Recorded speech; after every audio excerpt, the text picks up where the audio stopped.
صنعاء إحدى جنان الأرض كما جاء في المصادر الإخبارية. بناء صنعاء.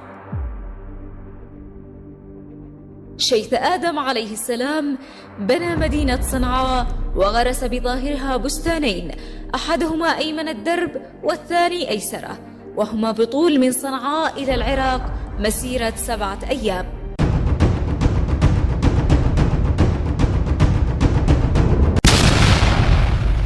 السلام عليكم. لا تنسوا الإعجاب بالفيديو والاشتراك في القناة تشجيعا لنا لنستمر بنشر المزيد إن شاء الله.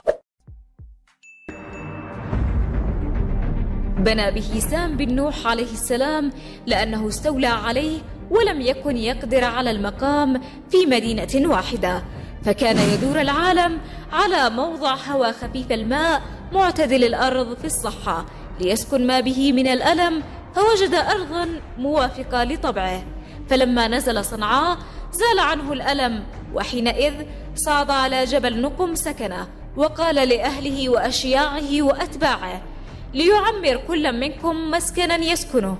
فعمرت الخلق المساكن، فرجعت مدينة طولها وعرضها مسيرة 7 فراسخ، وكانت أعمالها تنفذ إلى البصرة، وبقيت الطريق مسلوكة عامرة إلى أن علاه الرمل فقطعه.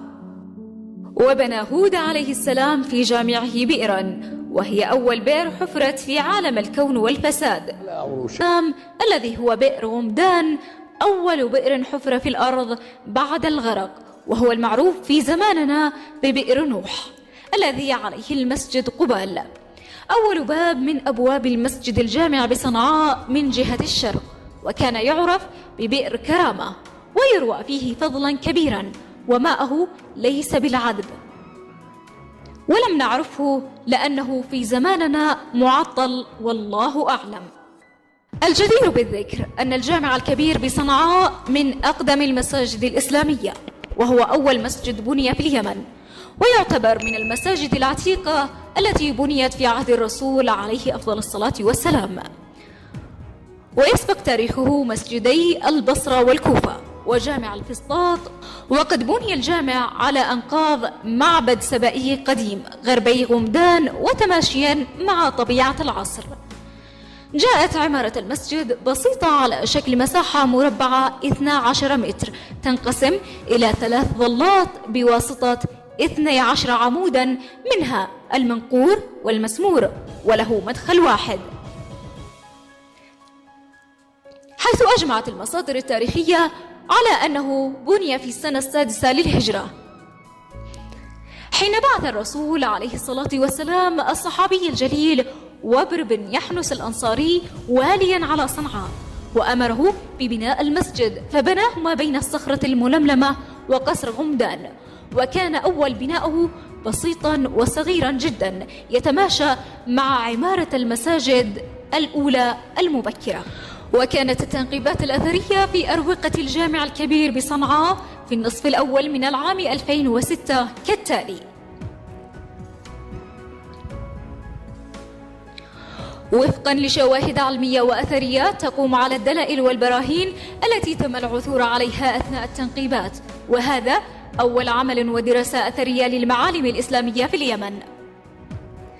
تم عمل عدة مجسمات في الرواق الجنوبي والشمالي والشرقي وخارج الجامع، وتم العثور على سلسلة من الشواهد الأثرية بعضها تعود إلى عصر ما قبل الإسلام، خاصة الملحقات لمباني قديمة على أعماق تزيد عن حوالي 3 متر، كما تم العثور على شواهد مادية قديمة، منها الكسرة الفخارية وأجزاء عظمية حيوانية ومواد عضوية مثل الأخشاب الصغيرة وكسر الفحم وأجزاء من الأحجار والمعادن الصغيرة.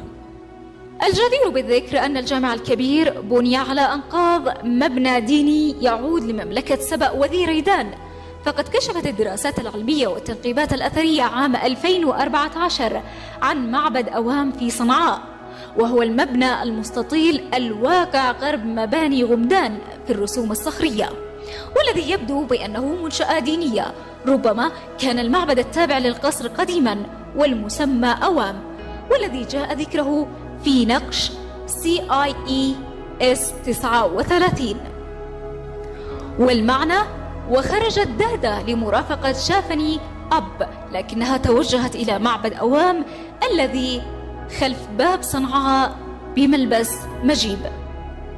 ومما سبق نعتقد بأن موقع ذلك المعبد أوام كان بالناحية الشمالية الغربية للبوابة الرئيسية لغمدان، وهو بالقرب من بوابة مدينة صنعاء.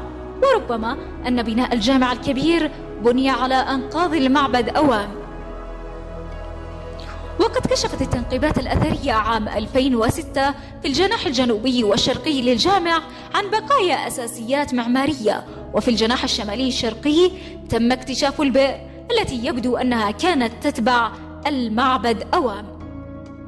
أيضا عثر علماء الآثار عام 2006 بإشراف خبيرة الآثار الفرنسية الدكتورة ماريلين على آثار سراديب و12 مصحفا قديما، أحدها كتب بخط الإمام علي، وكذلك 4000 مخطوطة عربية نادرة من صدر الإسلام ومراسلات من العهد الأموي، وهذه النفائس محفوظة الآن بمكتبة الجامع.